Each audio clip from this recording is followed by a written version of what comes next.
जय हिंद दोस्तों। स्वागत है आपका एक बार फिर से हमारे आपके प्यारे से यूट्यूब चैनल 92 एडू पर। तो आज हम आपके लिए लेकर आए हैं फिजिक्स माइनर फिजिक्स का बीएससी सेकेंड ईयर का एक और टॉपिक। ये यूनिट सेकेंड है। यूनिट सेकेंड का पहला टॉपिक है। यूनिट टू का पहला टॉपिक है लॉरेंज बल। तो लॉरेंज बल क्या होता है, कहाँ लगता है, इसका मैग्नीट्यूड, इसकी डायरेक्शन, सब ये इस वीडियो में हम जानेंगे। तो चलिए शुरू करते हैं हमारा टॉपिक। सबसे पहले लॉरेंज बल होता क्या, अगर हम सिंपल भाषा में पूछे कि लॉरेंज बल क्या कहलाता है, तो ये होता है कि अगर किसी चुंबकीय क्षेत्र में कोई कण गति कर रहा है तो उस पर लगने वाला नेट फोर्स लॉरेंज बल कहलाता है। उसके लगने वाला कुल बल लॉरेंज बल। अब एक कुल बल क्यों आया? कुल बल इसलिए आया कि मान लो अगर उसमें चुंबकीय क्षेत्र है और विद्युत क्षेत्र भी है साथ में, तो दोनों का योग होगा नेट फोर्स, और वो कहलाएगा लॉरेंज फोर्स। ठीक है, तो चलिए समझते हैं अब। तो हमने मान लिया कि ये चुंबकीय क्षेत्र है। चुंबकीय क्षेत्र, ये क्रॉस क्रॉस का मतलब है चुंबकीय क्षेत्र, जो दिशा है चुंबकीय क्षेत्र की वो अंदर की ओर है, अंदर की ओर दिशा है। अगर देखिए डॉट होता है तो दिशा बाहर की ओर होती है, और क्रॉस क्रॉस होता है दिशा अंदर की ओर होती है। ठीक है, तो यहाँ पर क्रॉस है मतलब चुंबकीय क्षेत्र की दिशा ऐसे अंदर की ओर है। ठीक है, अब मान लीजिए कोई कण यहाँ पर है जिसका आवेश है Q। ये V वेलोसिटी से इसमें मूव कर रहा है, इसमें गति कर रहा है, और चुंबकीय क्षेत्र है B। ठीक है, और V वेलोसिटी से थीटा कोण बनाते हुए, चुंबकीय क्षेत्र ऐसा है, मान लो ये ऐसे ऐसे गया, तो यहाँ पर जो कोण बन रहा है यहाँ पर ये थीटा कोण है। तो थीटा कोण बनाते हुए ये बढ़ रहा है चुंबकीय क्षेत्र में आगे की ओर। ठीक है, तो इसका जो किस पर डिपेंड करता है लॉरेंज बल, सबसे पहले एक होता है, अरे एक सेकंड, एम। एम मतलब मैग्नेटिक फील्ड में अभी हम। ठीक है, इससे पहले एफ ई जान लो। इलेक्ट्रिक फील्ड क्या होता, क्या निकला था, क्यू इंटू ई वेक्टर, ये होता है। एफ ई ये होता है। ठीक है, अभी हम अब एफ एम सबसे पहले किस पर डिपेंड करेगा? एक तो क्यू पर डिपेंड करेगा। करेगा, हाँ बिल्कुल करेगा क्यू पर डिपेंड। तो क्यू मतलब जितना ज़्यादा आवेश होगा उस पर उतना ही ज़्यादा बल लगेगा। ठीक है, क्यू पर डिपेंड करा। और वी, जितनी ज़्यादा वेलोसिटी होगी उतना ही ज़्यादा उस पर बल लगेगा। तो क्यू वी, और इन दो पर डिपेंड कर। अब इसके बाद बी। बी मतलब जितनी ज़्यादा चुंबकीय क्षेत्र की तीव्रता होगी, तो क्यू वी वी। और एक और चीज़ पर डिपेंड करेगा, वो होगा कितने कोण से उस चुंबकीय क्षेत्र में वो कण गति कर रहा है। तो मान लो थीटा कोण पर गति कर रहा है, तो वो उस थीटा की ज्या के बराबर होता है। तो ये कहलाता है लॉरेंज बल। देखिए, हम इसे भी लॉरेंज बल कह देते हैं किस स्थिति में, जब हमारा जो विद्युत क्षेत्र की, वहाँ पर विद्युत क्षेत्र एग्जिस्ट जो कर रहा हो वो ना हो, यहाँ पर विद्युत क्षेत्र ना हो, केवल चुंबकीय क्षेत्र हो, तो इसे हम लॉरेंज बल कहते हैं। जैसे अगर हम एफ नेट की बात करें, तो F vector M plus F vector E, E, ठीक है, एफ वेक्टर ई, ये कहलाता है लॉरेंज बल। एफ वेक्टर नेट ये कहलाता है लॉरेंज बल। इसमें हम अगर वैल्यू रख दें तो एफ ही पहले। ठीक है, Q V V sine theta plus Q E vector. ठीक है, ये होता है हमारा नेट फोर्स। अगर हम इसे सदिश रूप में लिखें तो इसे हम सबसे पहले यहाँ लिख लेते हैं, Q V V sine theta. अब इसे सदिश रूप में लिखें तो कैसे लिखेंगे? क्यू, इस पर तो वेक्टर लगना नहीं है।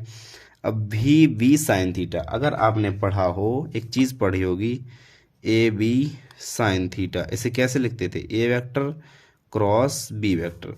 तो इन दोनों का क्रॉस प्रोडक्ट है वी वी साइन थीटा। तो V vector cross B vector, और ये हो गया एफ वेक्टर एम। तो अगर वेक्टर फॉर्म में कोई पूछे तो ये है वेक्टर फॉर्म, ये वेक्टर फॉर्म में है। ठीक है, तो ये होता है लॉरेंज बल का फॉर्मूला। लॉरेंज बल किस पर डिपेंड करता है? अब लॉरेंज बल के लिए एक कंडीशन होती है कि जो हमारा आवेश है वो उस चुंबकीय क्षेत्र में स्थिर नहीं होना चाहिए, बल्कि वहाँ पर मूव करते रहना चाहिए, गति करते रहना चाहिए उस आवेश को। तो उस आवेश पर इतना बल लगता है। अगर वहाँ पर विद्युत क्षेत्र भी स्थित उपलब्ध हो या फिर स्थित हो, तो उसमें जो लॉरेंज बल होगा वो ये होगा। ठीक है, ये होता है लॉरेंज बल। अब इसकी कुछ परिस्थिति होती है, जैसे मैंने एक परिस्थिति आप लोगों को बताई कि अगर कण हमारा स्थिर है तो उस पर चुंबकीय बल नहीं लगता। ठीक है, अगर कण हमारा स्थिर है, गति नहीं कर रहा है, मतलब v का मान जो है वो 0 है, तो कण पर कोई चुंबकीय बल नहीं लगता। लेकिन अगर यही चीज़ विद्युत क्षेत्र में हो, मान लो विद्युत क्षेत्र कहीं पर है और वहाँ पर कोई कण हमारा रखा है, तो उस पर विद्युत बल जरूर लगेगा। विद्युत क्षेत्र के लिए ये कंडीशन नहीं होती। विद्युत क्षेत्र में बल लगता है उस कण पर, और अगर चुंबकीय क्षेत्र में कोई बल रखा है और गति नहीं कर रहा है तो उस पर चुंबकीय बल नहीं लगता है। पहली कंडीशन ये हुई। अब अगर हमारा कण जो है, मान लो थीटा बराबर 0 डिग्री, मतलब हमारा कण जिस दिशा में चुंबकीय क्षेत्र है, मान लो सॉरी ऐसे, इस दिशा में चुंबकीय क्षेत्र ऐसे है, अभी इसकी बात नहीं कर रहे हम, इस दिशा में चुंबकीय क्षेत्र ऐसी है और इसी दिशा में कण हमारा गति कर रहा है। तो अगर ऐसा हो, दोनों मतलब चुंबकीय क्षेत्र की दिशा और कण की गति की दिशा दोनों सेम हो, मतलब दोनों के बीच जो थीटा एंगल है वो 0 बन रहा हो, तो इस कंडीशन में देखिए बराबर, अगर साइन थीटा साइन जीरो का मान क्या होता है 0, तो ये इसका मतलब होता है कण पर कोई बल नहीं लग रहा है। एफ का मान, बल का मान 0, मतलब जो फोर्स है मैग्नेटिक फोर्स वो नहीं लग रहा है इस पर। मतलब अगर जैसे आप दौड़ रहे हैं और आप पर कोई फ्रिक्शन फोर्स नहीं लग रहा, ना ही कोई फोर्स आप पर नहीं लग रहा है, तो आप बिल्कुल समान वेग से ऐसे चले जाएंगे, है ना। तो ऐसा ही होता है कि जब चुंबकीय क्षेत्र की दिशा और कण की गति की दिशा एक जैसी होती है, अर्थात थीटा का मान 0 होता है, तो इस कंडीशन में जो कण की गति होती है वो एक सरल रेखा में एक समान वेग होती है, और ये कंडीशन होती है चुंबकीय क्षेत्र के लिए। लेकिन विद्युत क्षेत्र में अगर कोई कण विद्युत क्षेत्र के समांतर गति करता है, ध्यान से सुनिए, विद्युत क्षेत्र में अगर कोई कण, विद्युत क्षेत्र मान लो ये है, अगर कोई कण विद्युत क्षेत्र के समांतर गति करता है, तो विद्युत क्षेत्र के द्वारा उस पर बल लगता है, और उस बल के द्वारा कण की जो गति होती है वो चेंज होती रहती है, अर्थात उसमें त्वरण आ जाता है। मतलब कण की गति जो होती है त्वरित होती रहती है। ठीक है, समझ में आई बात। तो ऐसा नहीं है कि चुंबकीय क्षेत्र विद्युत क्षेत्र के लिए अलग सेम होता है, अलग अलग होता है। देखिए इसमें अगर थीटा का मान 0 हो तो मतलब चुंबकीय क्षेत्र और कण की गति की दिशा समान हो तो उस पर बल नहीं लगता। लेकिन विद्युत क्षेत्र और कण की गति की दिशा समान हो तो उस पर बल लगता है। ठीक है, ऐसे होते हैं। और एक और अगर हम देखें, थीटा बराबर 90 डिग्री, मतलब एफ वेक्टर बराबर क्यू वी बी। ठीक है, F vector M Q V B, मतलब अगर थीटा का मान 90 डिग्री है, थीटा का मान 90 डिग्री मतलब अगर चुंबकीय की दिशा ये है और कण की गति की दिशा सॉरी ऐसे मान लो, हाँ ये है।